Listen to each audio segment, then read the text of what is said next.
নমস্কার সবাইকে, আমার চ্যানেলে সবাইকে অনেক অনেক স্বাগত।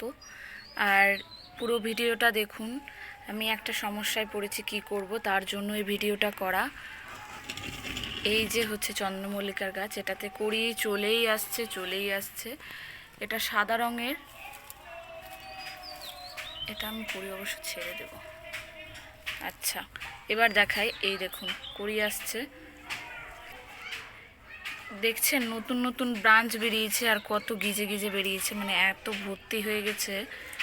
তো এগুলো কি করব আমি বুঝতে পারছি না। এখন যদি আমি অন্য জায়গায় অন্য পাত্রে লাগাই তো এগুলো সারভাইভ করবে কি না সেটাও বুঝতে পারছি না। আপনারাই বলুন কি করব, একটু ভিডিওতে কমেন্টে জানালে খুব ভালো হতো, কারণ এটা আমি এক্সপিরিয়েন্স নেই। কারণ আমি বর্ষাতে আমি এরকম করতে পারি, কিন্তু এখন প্রচুর নতুন ব্রাঞ্চ এসেছে, আমার মনে হয় এই টাইমেও হতে পারে।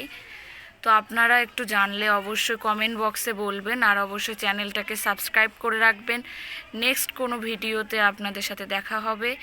আর এই সমস্যাটা আপনারা সমাধান বলে দিন, এটা কি করলে আমার ভালো হবে। যদি নাও ওঠায় তাহলেও কি এটা ভালো থাকবে কি না। দেখুন ডালগুলো এত সুন্দর হয়েছে, আমার তুলতে মায়া লাগছে, দেখতে এত সুন্দর লাগছে। তো এই পর্যন্তই আজকে ভিডিওটা রয়েছে। আপনাদের কেমন লাগলো আপনারা অবশ্যই কমেন্ট বক্সে জানান।